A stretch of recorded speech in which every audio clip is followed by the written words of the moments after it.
Party के कार्यकारी अध्यक्ष और बिहार के सरकार के मंत्री माननीय श्री अशोक चौधरी जी, हमारे मुख्य प्रवक्ता संजय सिंह जी, हमारे प्रवक्ता, और इनको मैं विशेष रूप से धन्यवाद भी देता हूँ, बधाई भी देता हूँ नीरज जी को कि आज पहली बार चुनाव जीतने के बाद आज इनसे मेरी भेंट हुई, तो मैंने बधाई दिया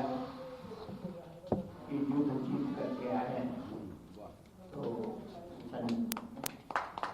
नीरज जी, अजय मुक्ति तथा प्रेस और मीडिया के साथियों, आज छठ पर्व बिहार में बड़े शालीनता से मनाया गया है और इसलिए छठ के अवसर पर भी जिन लोगों के घर में छठ हुआ है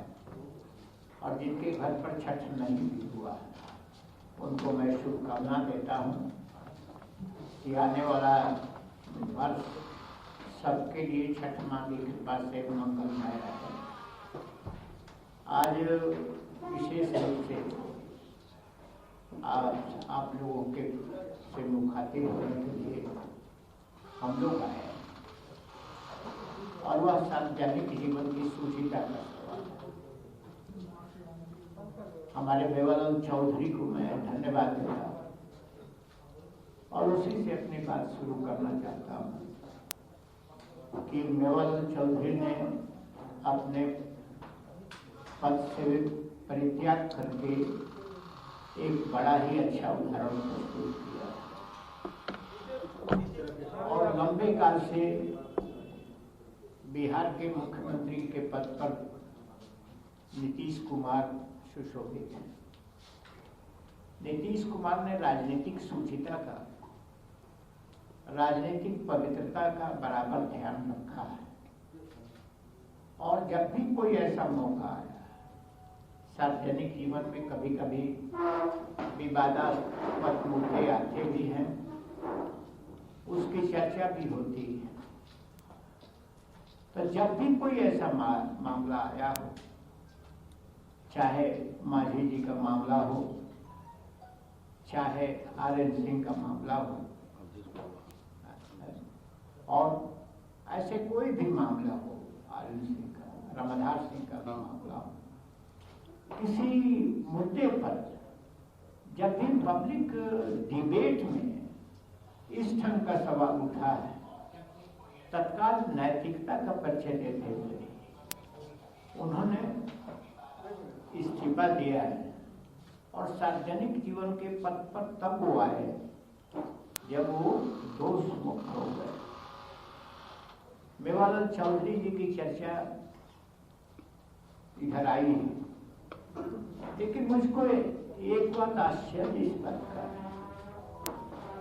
कि इस चर्चा पर विशेष रूप से तेजस्वी यादव जी बोल रहे हैं और तेजस्वी यादव के बोलने का एक लगता है कि नैतिक पक्ष इसमें कहाँ सार्वजनिक जीवन की पवित्रता और उसकी ऊंचाई, उसकी सूचिता से उस पर भी उनको बोलने का अधिकार है क्या? सार्वजनिक जीवन की सूचिता के मामला तो बहुत पहले का है और इसका एक एग्जाम्पल सेट करना चाहिए। मैं उनका नाम इसलिए ले रहा हूं कि लंबे काल तक विपक्ष के नेता भी रहे और विपक्ष के नेता की सार्वजनिक हैसियत भी बहुत महत्वपूर्ण होती है। तो जो स्वयं इसका पालन नहीं किया, स्वयं इस मर्यादा और किसी उच्च मापदंड का ख्याल नहीं किया और अभी भी लगातार बोलते जा रहे हैं, तो क्या उनको बोलने का अधिकार है क्या? क्या लोगों को यह बताने का कोशिश करेंगे कि जिस मुद्दे को उठा रहे हैं आने वाले समय में स्वयं एक आदर्श उपस्थित करेंगे क्या कि उसके पद के दायित्व को संभालने के लिए तैयार नहीं हो गए? तो कभी कभी चूंकि मेरे पास उदाहरण देश के अनेक हैं, विदेश के भी हैं, जबकि हम मानते हैं पहले से लाल बहादुर शास्त्री जी का उदाहरण है, कई लोगों का उदाहरण है जिनके ऊपर कोई आरोप नहीं था, लेकिन सार्वजनिक जीवन में कोई घटना के चलते उनकी चर्चा हुई तो उन्होंने उच्च मापदंडों का प्रयोग करते हुए अपने पद से परित्याग कर दिया। तो इसी ढंग से ये काम भी हुआ है और नीतीश कुमार ने जो पहले ही घोषित कर दिया कि जब पद ग्रहण करके कि 0 टॉलरेंस की पॉलिसी हमारी नीति रहेगी और इसी नीति पर करप्शन के खिलाफ चाहे इसी नीति पर हम चलते रहेंगे। और जो इस ढंग के आरोप भी सरकार में शामिल किसी व्यक्ति पर लगा तो उन्होंने उसी के अनुरूप आचरण का प्रयोग किया। तो हम लोग मानते हैं इस बात को और इसी आधार पर चलाया है और बिहार की जनता ने इस सवाल पर जो हम लोगों का स्टैंड रहा है उस पर समर्थन भी किया है और चौथी बार, ऐसे तो 7वीं बार मुख्यमंत्री बने हैं, चौथी बार एक 5 वर्ष के टेन्योर भी फिर सरकार बनाई गई है। तो आप लोगों से ये भी हम कहेंगे और एक धन्यवाद भी देते हैं। चुनाव की समीक्षा भी आप लोगों ने लिखी है, चुनाव के दरमियान आप लोगों का विचार, आप लोगों की टिप्पणी देखने का मौका मिला है। तो उस बीच में बिहार में जब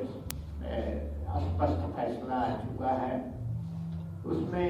आप लोगों को रिपोर्टिंग जो रही है बहुत सार्थक रही है और ये अंत तक बिहार मीडिया ने बड़ा ही स्टैंडर्ड प्रस्तुत किया है। तो मैं यही मांग करने के लिए आया हूँ। हमने तो समय समय पर उदाहरण प्रस्तुत किया, लेकिन जिन लोगों ने आरोप लगाया है उन लोगों ने कौन सा उदाहरण प्रस्तुत किया है? उनको अधिकार कहाँ है नैतिक प्रश्न को उठाने का और उनके द्वारा क्या औचित्य है जो स्वयं अनेक प्रश्नों से घिरा हुआ, जो प्रश्नों का उत्तर अभी तक नहीं दिया, जिससे सक्सेसर है वो और जिस परिधि से वो आए हैं उसमें कभी स्पष्ट नहीं किया और उसके बाद भी उपदेश देना। कहीं अनेकों आरोप से घिरे हुए व्यक्ति जब दूसरे के ऊपर आरोप लगाने लगता है, पब्लिक अंधी नहीं है, पब्लिक की आंखें भी है, पब्लिक की कान भी होते हैं, इसलिए इस तरह उनको कोई अधिकार नहीं है कि इस तरह के सवाल के ऊपर उठावे। तो मैं इतना ही कहने के लिए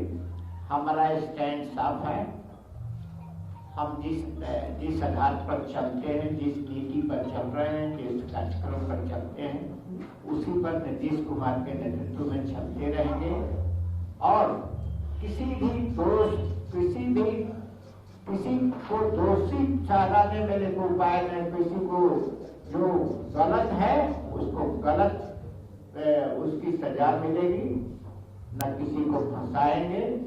न किसी को मदद करने का प्रयास करेंगे। यह हम लोगों का एक प्रचलित नीति है और इसी आदर्श और सिद्धांत के ऊपर बिहार सरकार चल रही है। और मैं अशोक जी से, हमारे जो कार्यकारी अध्यक्ष हैं, उनसे निवेदन करूंगा कि 2 शब्द आपको करें।